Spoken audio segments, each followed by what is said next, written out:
And again, today I'll be presenting on community reinforcement and family training, as Rachel mentioned.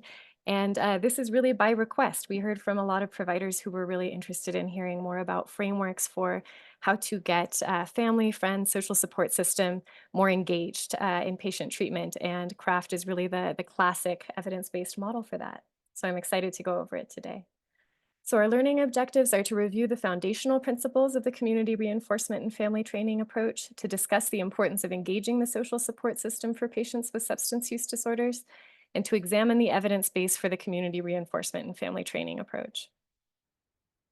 So there are a lot of acronyms and sort of jargons in this approach, and that's just because it gets really wordy without them. I'll try to remember to use both throughout the presentation in case you lose track. So CSO stands for Concerned Significant Other. That could be family, friends. We'll talk a little bit more about how flexible that terminology is. IP stands for Identified Patients, and for overview purposes, that's really just the patient. SUD, of course, is substance use disorder, and then CRAFT stands for Community Reinforcement and Family Training, and it's the complementary component to the individual patient-facing model, which is CRA, or Community Reinforcement Approach, and the adolescent version of that is ACRA. So big picture, CRAFT is an evidence-based treatment model that is designed to engage and support family members and loved ones. So again, that's CSOs, or concerned significant others, of patients who have substance use disorders. Some of the main things that CSOs get out of the CRAFT model is learning how to communicate more effectively with people who have substance use disorders, helping learn how to motivate patients to enter and engage with treatment more effectively, and then very importantly, how to take care of themselves to improve their own safety and their self-care skills, because concerned significant others of patients with substance use disorder often are under quite a lot of stress. So approximately 7 out of 10 CSOs who complete CRAFT are successful in engaging their loved one, the patient, into treatment, and that's across a really wide variety of studies. So that's everything from sort of the most standard sort of dream patient, where it's just a single diagnosis and they're well resourced, and there's a lot of support, all the way up to individuals who are unhoused and have multiple comorbidities and are polysubstance users.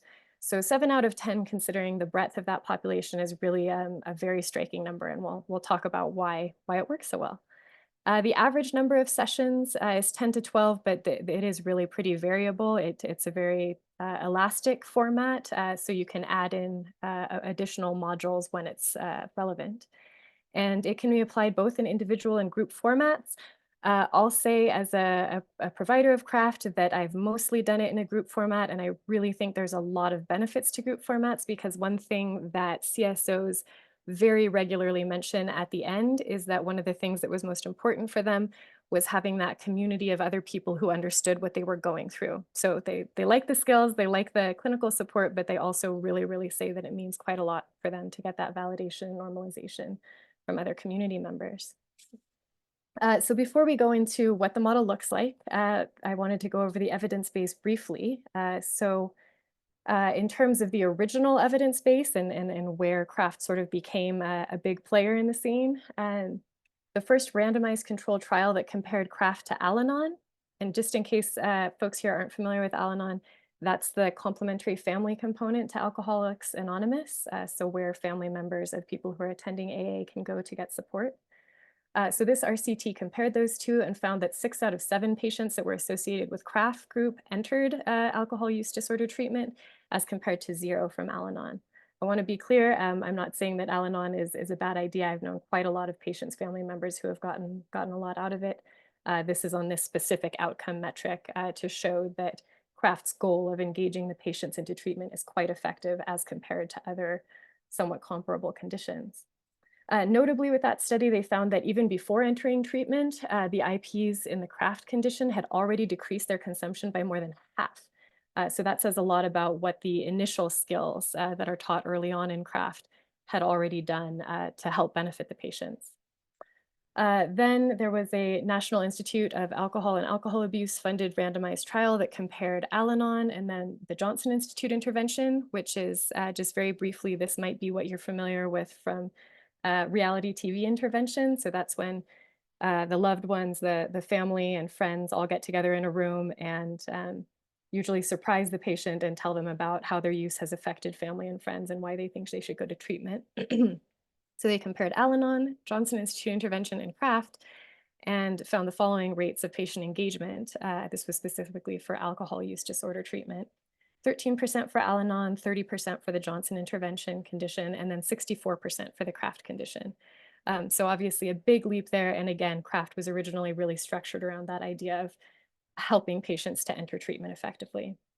That NIAAA study was replicated later by NIDA, specifically for patients with substance use disorders, and they found similar rates of comparative engagement. So even though Kraft and CRA were originally developed for alcohol use disorder, it's directly applicable to substance use disorders as well. So people want to know often, how did Kraft come about and how does it fit with CRA and ACRA? So the community reinforcement approach was the original model. That's the individual model that's for patients with substance use disorder. It was originally developed for alcohol use disorders in the late 60s and early 70s. Then it was later adapted for both substance use disorders and for adolescent populations. And something that was really different about CRA and its accompanying models at that time is that it was based on scientific principles of behaviorism. So the main ones that underline the whole framework are operant conditioning and social learning. Operant conditioning, just really as an overview summary, has to do with the idea that behaviors that are reinforced will be repeated, whereas behaviors that are not reinforced tend to weaken and often extinguish. Social learning models are really about, it's codifying this sort of common sense understanding that behaviors are formed in a reciprocal, multidirectional fashion between behaviors and cognitions and the environments in which those occur. So it is rooted in science, and that's very different than the other approaches for the most part at the time, which tended to be built on philosophies of what's called moral fortitude. So they were usually spiritual or philosophical approaches that emphasized the role of character and discipline and willpower, and suggested that substance use disorders were really a characterological issue at their base. From our research-based lens today, we know that that approach rarely works for most people. So this ACRA, CRA, and Kraft really represented a shift at the time in moving towards an evidence-based direction based in behaviorism. The goal is to cultivate positive reinforcers in a patient's environment that will compete with substance use. I realize that that sounds like a long shot, and that's something we'll talk a little bit about with the motivational component of these models. But the main idea is identifying reinforcers that occur within the patient's psychosocial environment and then undergirding those with skill building that are similar to any kind of CBT for substance use disorder that you would find. So things like substance refusal and relapse prevention skills. So Kraft was developed as a complementary piece to CRA and ACRA out of the recognition that the concerned significant others were very powerful allies in clinical treatment. I was reading that their sort of light bulb moment here was that they were using the CSOs, the researchers were using the CSOs as disulfiram monitors, and part of the qualitative reporting was just showing to them, wow, these CSOs really know a whole lot about the patient's behaviors, and they are there and in the environment and are able to intervene so much more effectively than clinicians are. So that's where Kraft came from. And then the other consideration that's less about clinical strategy, but is ethically very important, is just the recognition that unfortunately for many CSOs, their well-being is often very affected by the patient's substance use. And so a big part of Kraft is making sure that CSOs are safe and can keep themselves healthy, irrespective of what happens with the patient. So formalizing that, why are CSOs so important in recovery? Of course, they're one of the main factors in structuring a patient's psychosocial environment. So they're a primary determinant of opportunities for reinforcement. And what we find is that with support and training, concerned significant others can learn skills that both complement and support the patient's recovery skills, and they can model and initiate positive change within the patient's social environment. And I think probably the most important part is that they can provide immediate, meaningful reinforcement for those pro-social, substance use competing behaviors. So when you think about for a patient who's working really hard to change their behavior and they're coming to session with their provider once a week and they, say all the things that they did that they're proud of, and the clinician says, "Great job, let's celebrate." That reinforcement, which is taking place long after the behavior occurred and is in a different environment and from someone they don't know that well, is so much less powerful than when they get to experience that reinforcement right in the moment in their own home environment or their own social environment. It's coming from someone they care about who knows them well and knows how to phrase it in a way that's really going to be meaningful for them. So that's really something that CSOs can do that providers could never compete with, and it's part of what makes CSOs just so valuable in this recovery process. It's a quote from one of the primary developers of craft, who says, "No one knows more about the individual's behavior, triggers, and strengths than the people who live in their household." And I think this is a nice way of summarizing craft's recognition that CSOs are able to do things that providers can't, and those components are just so important for recovery. So in terms of the sort of building blocks of craft, there's a lot of different components, but these are some of the architecturally the load bearing pieces. Very early on, you start with a functional analysis. If you all have been to a few echoes, you've probably heard about functional analyses and how important they are for substance use disorders. That's really a map. We'll look at it in a few moments of why somebody is using, what's maintaining the behavior, and what's the context in which they use. And the CSO and the provider are going to go over that together as a kind of map to better understand the using behavior and from it to develop essentially informal contingency management strategies, both in order to make sure that the CSO is not accidentally reinforcing any use, and also to identify opportunities for behaviors that might compete with use.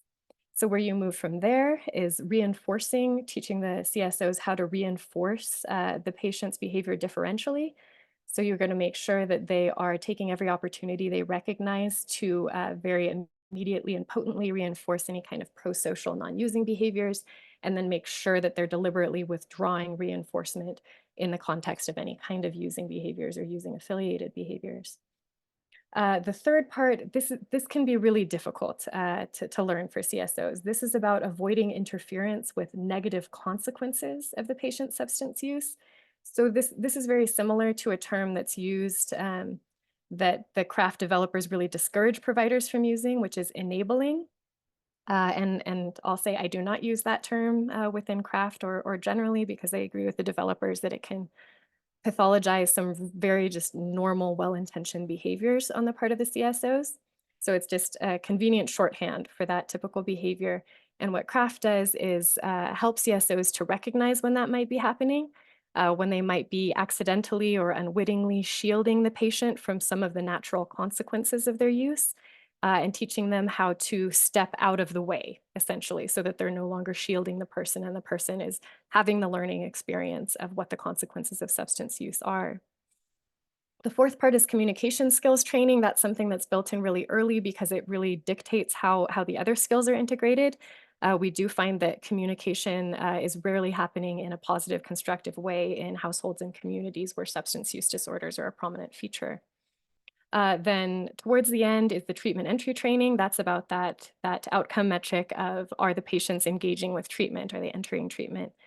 And then lastly is a sort of capstone piece on self-care, because as I've said, a through running component and one that we really like to sort of wrap the whole model up with is making sure that the CSOs are taking care of themselves regardless of what the trajectory is for the patient. This is just so important for how overburdened CSOs often are. There's a couple additional non-specific components I want to mention because they're so prominent in the tone of craft. One is safety training. So very early on, the provider is getting the lay of the land of what's happening in the household or the relationship between the CSO and the patient.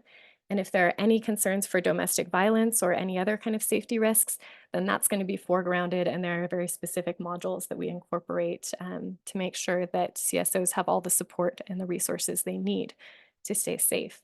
Then the other component of it is this motivational training. And this is really important, especially at the beginning of craft, because we find that most CSOs show up to the first meeting being in some ways quite ambivalent. So on the one hand, they're usually saying, I'm desperate, I'll do whatever it takes, I'm at the end of my tether. But on the other hand, they often are very jaded about having tried other approaches that have not been helpful to them. And they're also often very resentful that they're the ones showing up and doing the work when the patient is the one causing the problem. So this is a part where motivation is so key. You really want to validate what they've been through, to explain very carefully why craft is different than many other models, that it's not only talk and support, there's also a very, very strong skills component, go over the evidence base, And again, I just don't think you can validate enough how hard they're working and the fact that what they're going to get out of this, it's going to be for them as well as for the patient. And that's a really important component because CSOs are often de facto caregivers of patients with substance use disorders, but without any of the kind of social support and recognition that traditional caregivers get. This slide is here for reference. I'm not going to go over every point, but just to give you a kind of sense of the overview of the group progressions. This is a generic template. So the beginning is really about those motivational strategies, making sure that CSOs understand what they're going to get out of it, and why it's likely to work.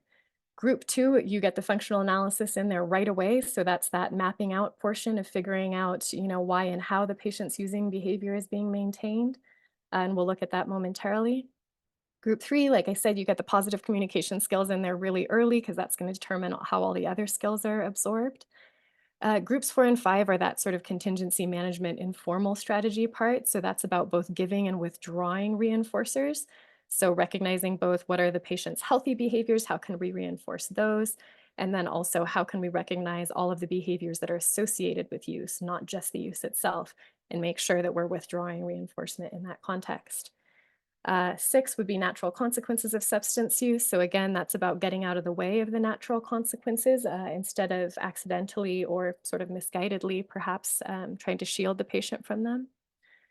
Group 7 is self-rewards. This not only helps the CSO to understand the structure of reinforcement and what it means to engage in pro-social activities, but it's also part of that overall prerogative of imperative of making sure that the CSOs are taking good care of themselves.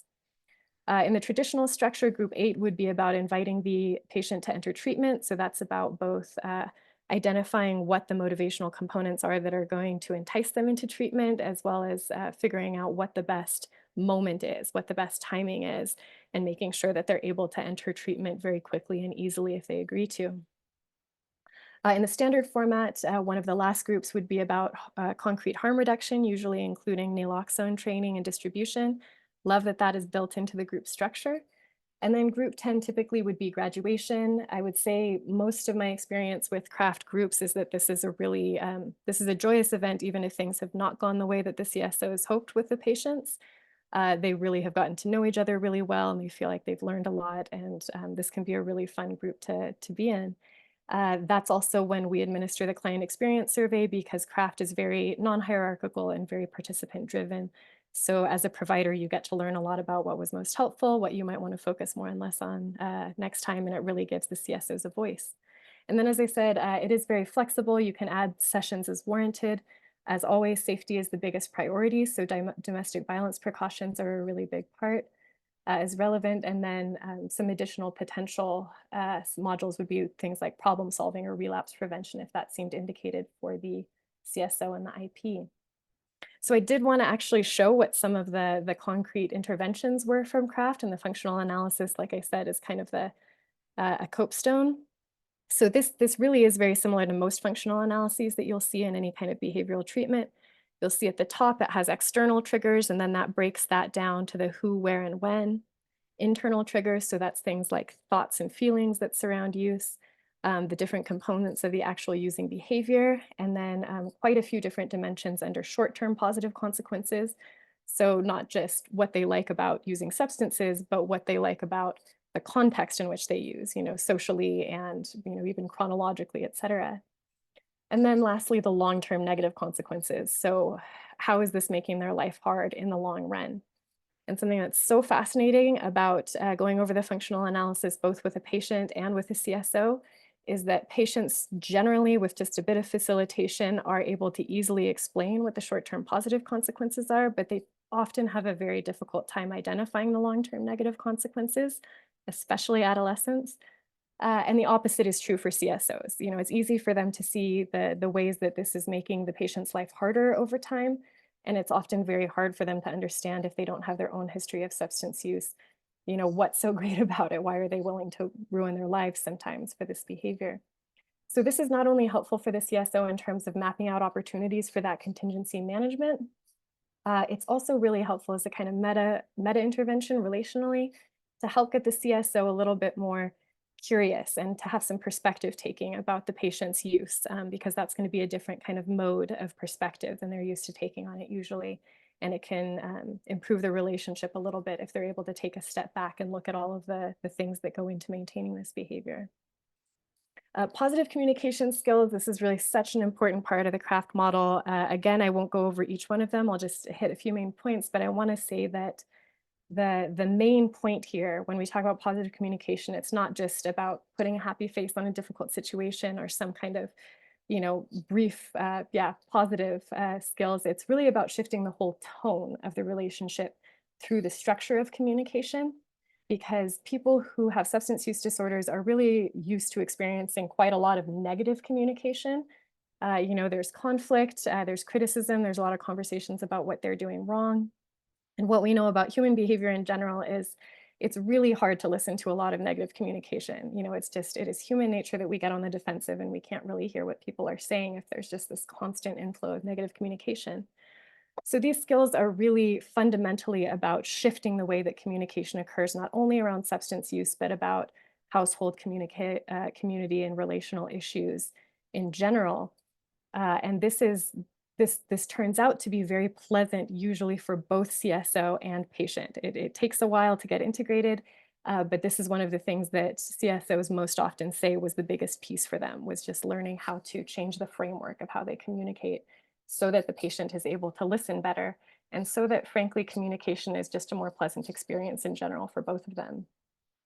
So just a couple points I'll hit here are that second one, be positive. That kind of sums it up in a way. This is actually a very kind of concrete thing that we do as a verbal strategy, where instead of focusing on what we don't want the person to do or what we're upset with them for, we focus on whatever the opposite of that behavior is. So what we want them to be doing instead that would be positive. So an example here that's representative of some of the ones that I've heard in craft would be if the CSO says to the patient, I just hate it when you get home late for dinner. I don't know where you are. We have to eat without you. It's so depressing. I worry about you. It makes me so angry. That's going to bring up a lot of feelings of likely shame and guilt, and the patient is going to want to avoid this conversation. Whereas if the CSO is able to phrase it in the positive direction, which is, I just love it when you're home in time for dinner. Everything is better about dinner when you're there. We get to hear about your day. The kids love hearing about that. Dinner tastes better with you. Whatever it is that they can say that's sincere, that's a goal that the patient is likely to be much more motivated to move towards. So that's just one example, but in general, thinking about how to structure it so that we're really focusing on the solution rather than the pathology per se, because we do find that that's much more motivating and people are more receptive to it. And then that last point there, remember the importance of picking the right time for both parties. This is one that sounds really common sense, but it can be hard to do because for most people, the time that they're most motivated to address a problem is when they're most upset about it. And that's usually when our communication skills are most offline and really we're very focused on sort of combat mode. So doing a little bit of sort of emotional literacy and labeling to help CSOs and patients understand what they're feeling and how it affects their relational style, so they can recognize those sort of peaks and troughs of the waves of emotions and pick a time when they're going to be able to communicate calmly and thoughtfully, and also that the patient is going to be at a point on their emotional wave where they're going to be able to hear what's said. That's one of those sort of overarching interventions that just makes such a huge difference, just being able to pick the right time and place to have a difficult conversation. The happiness scale, another classic craft intervention. I think this is pretty self-explanatory. On one side, you have completely unhappy, that runs all the way over to completely happy. We have really broad domains here, including social life, family relationships, spirituality, legal issues. And this is a great map at the beginning of treatment, both for CSOs to reflect on and sort of articulate to themselves how they're doing in different areas of their life, and also for the provider to be able to understand the CSO's priority in their functioning. So seeing not only, where are some areas where they're vulnerable and really could use some support, but also where are some areas of strength that we can capitalize and bring into treatment and, in a more effective way. So like I said, I'll wrap up with some more recent research on craft, particularly in terms of how it can be adapted to different populations and different presenting problems. So what the researchers have found is that this is not just for alcohol use disorder and substance use disorder. It can apply very well to a number of concerning or maladaptive behavioral issues. An earlier study was one on actually treatment retention rather than engagement per se for opioid use disorder, and that was paired with HIV prevention, which is a significant concern for this population. Great outcomes from that study. A recent one just from last year with military veterans with PTSD showed some great outcomes with it wasn't just managing the substance use disorders that so often go along with PTSD. It was also about supporting the patients with recovery from their PTSD symptoms specifically, with things like supporting them with approaching rather than avoiding feared stimuli in a safe context, those sort of things. In terms of cross-cultural studies, some really interesting research not too long ago with this is a population called hikikomori in Japan. It's usually characterized as a culture-bound syndrome in Japan, although it's very similar to school refusal. And this refers to a really, really severe form of social withdrawal where adolescents and young adults will essentially not even leave their room for weeks or months at a time. So won't go to school, won't go to their jobs. At the really extreme end of the spectrum, they're maybe only just opening the door to receive food or to pass out a chamber pot, and that's those are real instances. It can get that severe. So you can see how with this model, it would be really helpful for family members to not only recognize, what are ways that they can invite the patient into more pro-social behaviors and reinforce that, but also make sure that they're not inadvertently contributing to some of the maladaptive presenting problems. Then also recently here in the Southwest, studies with Native Americans with SUDs. This is really helpful because as we know, most of our big studies happen with mainstream populations, and we don't always know if it applies well to minority populations. In this case, great outcomes. Similarly with Aboriginal Australians with alcohol use disorder.